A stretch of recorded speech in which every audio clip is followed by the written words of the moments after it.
He wasn't supposed to stand out. Just another worker, blending into the background, serving tables like he did every day. But the moment he opened his mouth and spoke fluent German, the entire room froze. Whispers turned to stares, and one powerful man, a billionaire no less, watched with eyes that carried both judgment and something far more dangerous. What happened next wasn't written on any menu. It came in the form of a note and a ticket, a choice that could change everything. But why him? Why that night? Malik was 24, a young man who had learned early on that hard work was the only way forward. He wore his waiter's uniform with quiet pride, knowing every long shift meant money for rent, food for his little sister, and maybe, just maybe, a chance to go back to school one day. Most people didn't notice him.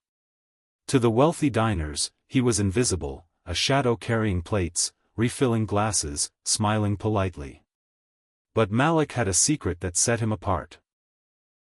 Behind the uniform, behind the careful, yes, sir, and thank you, ma'am, lived a man with a mind that never stopped reaching further. He studied languages at night, filling old notebooks with words from places he had never been. German was his favorite. Sharp, precise, powerful, almost like a weapon in the wrong hands. To his family and friends, he was brilliant. But to strangers who only saw the color of his skin, he was just another worker. And Malik knew that all too well. That night, though, the line between the two worlds would blur. One slip of the tongue, one moment of truth, was about to expose him in ways he never expected. And the man who noticed wasn't just anyone. He was someone whose power could lift Malik up, or destroy him completely. The restaurant was buzzing that night, glasses clinking, laughter spilling across linen-covered tables, waiters weaving in and out like dancers in a quiet performance. Malik kept his head down, balancing trays, making sure every customer felt seen. But when he heard two businessmen at the far table speaking in German, something stirred inside him.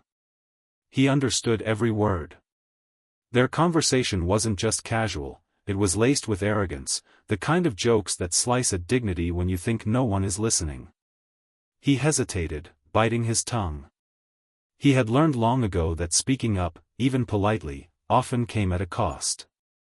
Still, as he set down their wine, one word slipped out, smooth, fluent, unmistakably German.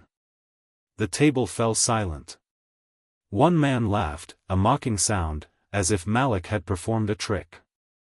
But the other, the billionaire, leaned forward. His eyes narrowed, scanning Malik as though he were a puzzle that didn't fit the picture. "Say that again," the billionaire said slowly, his voice sharp with disbelief. Malik froze. Every instinct screamed to retreat, to apologize, to vanish back into the blur of servers. But something inside him.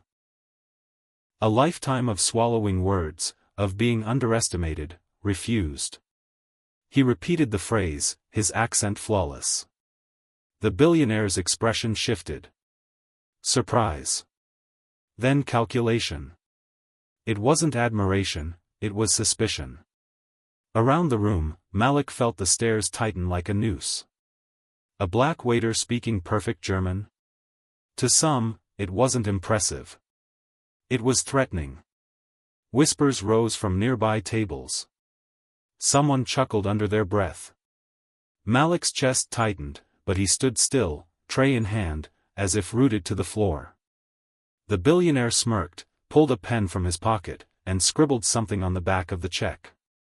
He slid it across the table without another word. Malik's hand trembled as he picked it up. A note, and tucked inside, something else. A folded ticket. His heart pounded. Was this generosity? An insult? A trap? When he looked up, the billionaire's eyes met his, cold, unreadable, almost daring him to react. Malik slipped the note into his apron, forcing himself to continue working as though nothing had happened.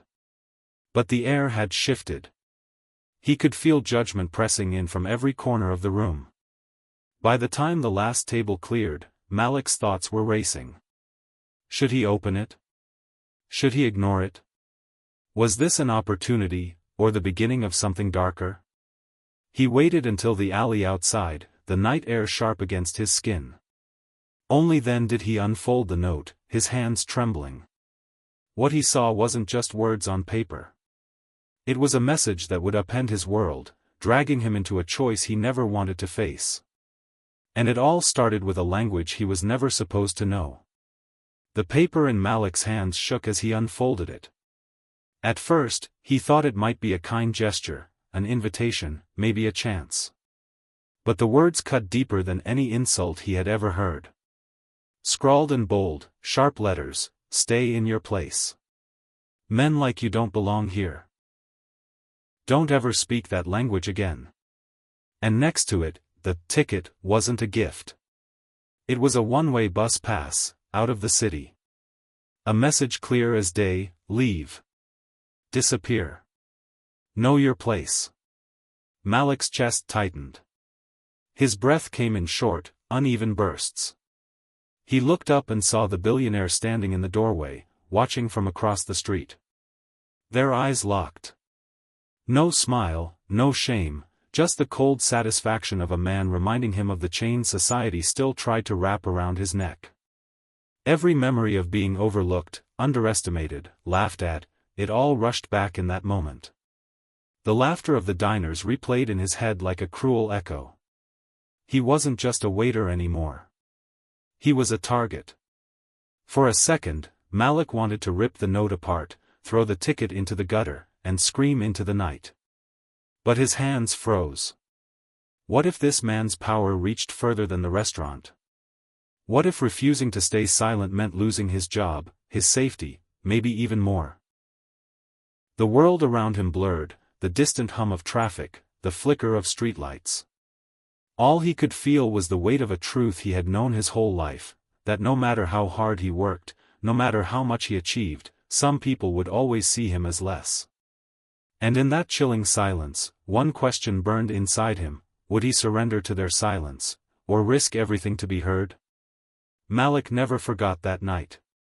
The note, the so-called ticket, the look in the billionaire's eyes, it became a wound that didn't fade with time. He went back to work the next day, apron tied, smile forced, because survival demanded it. But something inside him had shifted. He had seen the truth written plain as day: no matter how educated, how talented, or how fluent he became, there were people who would always try to push him back into silence. Yet Malik also carried something the billionaire could never take away: knowledge, pride, and the fire to keep moving forward. He refused to stop speaking German. In fact, he studied harder, sharper, louder. Because every word he spoke was proof that their stereotypes, their small-mindedness, could never define his worth. But his story isn't just his. It's the story of countless others who've been told to stay in their place. The quiet punishments. The notes, the looks, the unspoken rules that remind them they don't belong. It's a reminder that racism doesn't always scream, it whispers, it mocks, it tries to erase. And unless it's challenged, it keeps winning. Malik's choice that night wasn't just about a language. It was about dignity, survival, and the right to exist without apology. And so the question lingers, not just for him, but for all of us: how many more Maliks will it take before the world finally admits the truth? Because silence never protects the victim. It only protects the system that broke them.